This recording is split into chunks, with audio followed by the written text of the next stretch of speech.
Bonjour et bienvenue à tous dans ce journal hebdomadaire Tibet This Week. Je suis Tenzing Rinpoche Keïta avec une nouvelle édition d'actualité sur le Tibet, sa sainteté le Dalai Lama et l'administration centrale tibétaine. Voici les titres de cette semaine.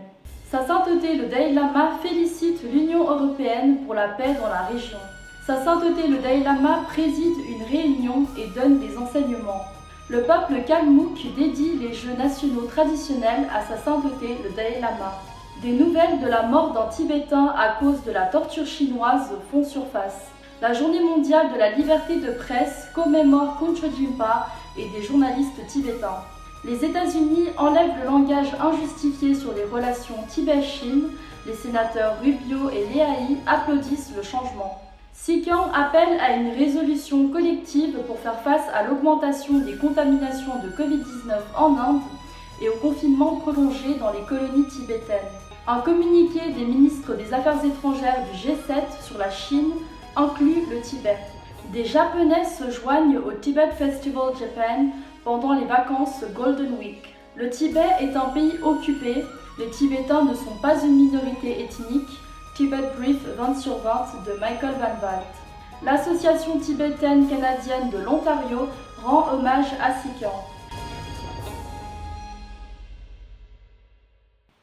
Admirant l'esprit de l'Union européenne, sa sainteté le Dalai Lama a attribué l'Union pour la paix en Europe.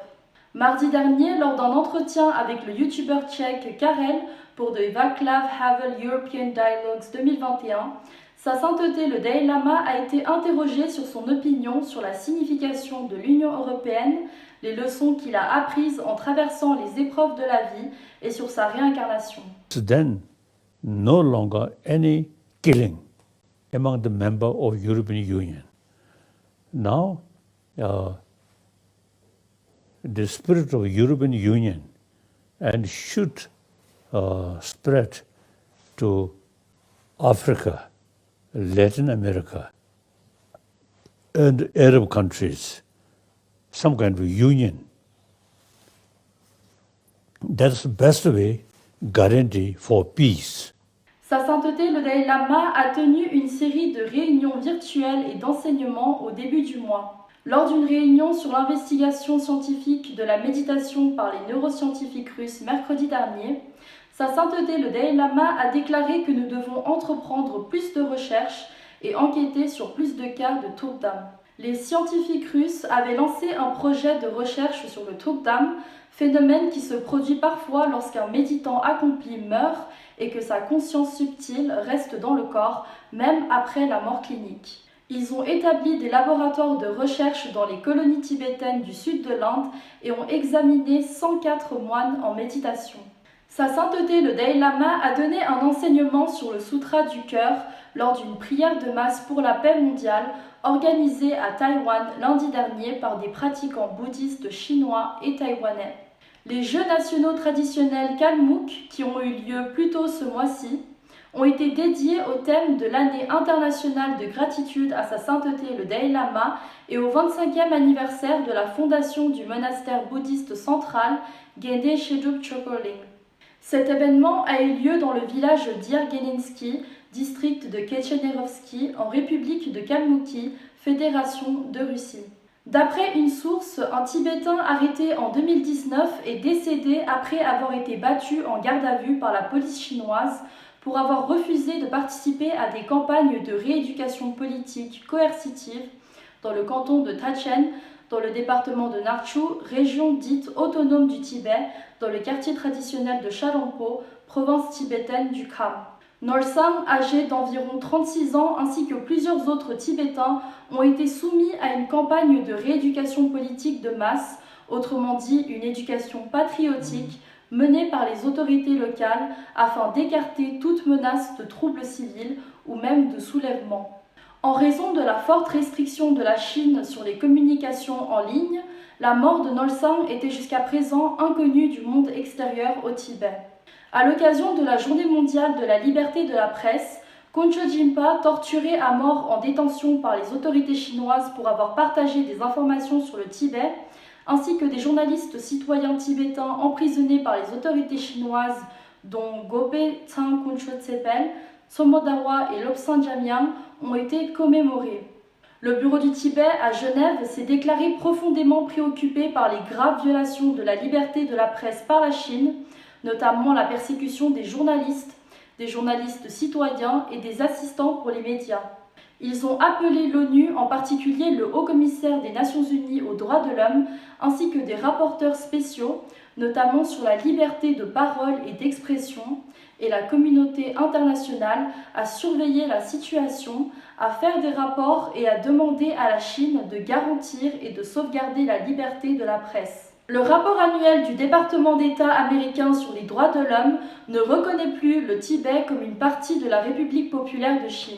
Le sénateur Marco Rubio et le sénateur Patrick Leahy, initiateurs et co-sponsors du Tibetan Policy and Support Act, ont envoyé une lettre au secrétaire d'État Anthony Blinken pour applaudir la suppression du langage injustifié concernant la politique américaine sur les relations du Tibet avec la République populaire de Chine, du rapport annuel sur les droits de l'homme. Sikyong Dr Lobsang Sengye a discuté de cette question avec le coordinateur spécial de l'époque, Robert Destro, lors de sa réunion d'octobre dernier. Ce changement bienvenu est le résultat de la campagne constante menée par le Bureau du Tibet à Washington, les groupes de soutien au Tibet et d'autres personnes. Sikyong Dr Lobsang Sengye a appelé à un confinement complet dans les colonies tibétaines à travers l'Inde du 10 au 16 mai en raison de l'augmentation inquiétante des infections au Covid-19 en Inde. Lors d'une conférence de presse tenue jeudi dernier, Sikyong a parlé du maintien d'un effort collectif et coordonné pour faire face à la situation Covid jusqu'à ce que les vaccins soient disponibles pour tous. Il a également annoncé un budget supplémentaire de 100 lakhs roupies alloué et distribué pour la gestion du Covid et les secours dans les colonies à travers l'Inde, en plus des 600 lakhs roupies déjà dépensés par l'administration centrale tibétaine. Les ministres des Affaires étrangères du G7 ont condamné les violations des droits de l'homme commises par la Chine au Tibet dans un communiqué de 12 400 mots sur la Chine. Le premier sommet du G7 en personne, accueilli par le Royaume-Uni depuis plus de 2 ans, qui s'est tenu du 3 au 5 mai 2021 à Londres, a mis en lumière certaines questions géopolitiques critiques concernant la Chine et la Russie, les défis mondiaux, y compris la pandémie actuelle de Covid-19 et le changement climatique, entre autres. Cette diplomatie en personne a été perçue comme une étape essentielle dans la consolidation de l'approche des principales démocraties du monde pour relever les défis mondiaux et créer un monde meilleur. Alors que les pays du G7 discutaient de questions mondiales de grande envergure, allant des changements climatiques aux droits de la personne et à l'égalité des sexes, la Chine était au centre des discussions et ce n'était pas pour de bonnes raisons. Les Japonais et les Tibétains du Japon ont rejoint le Tibet Festival Japan en ligne de 4 jours, organisé par la Tibet House Japan, coïncidant avec les vacances Golden Week au Japon du 2 au 5 mai. Le festival avait pour but de célébrer la richesse culturelle, religieuse et historique du Tibet et d'exprimer sa profonde gratitude au gouvernement et au peuple japonais, aux partisans et aux sponsors pour leur soutien indéfectible au Tibet. Cet événement permet aux Tibétains et aux Japonais de partager leur riche culture et de renforcer ainsi leurs liens spirituels et culturels.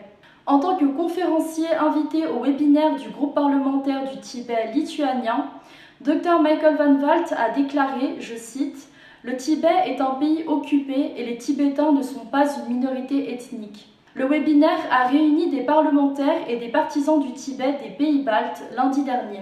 Dans une présentation sur la question du Tibet, Dr Michael Van Walt a parlé de son livre Tibet Brief 20/20 qu'il a écrit avec Mick Bolch pour briser le silence sur le Tibet. Selon Dr Michael Van Walt, l'ouvrage porte essentiellement sur le statut juridique international du Tibet et sur ce que cela signifie pour la communauté internationale.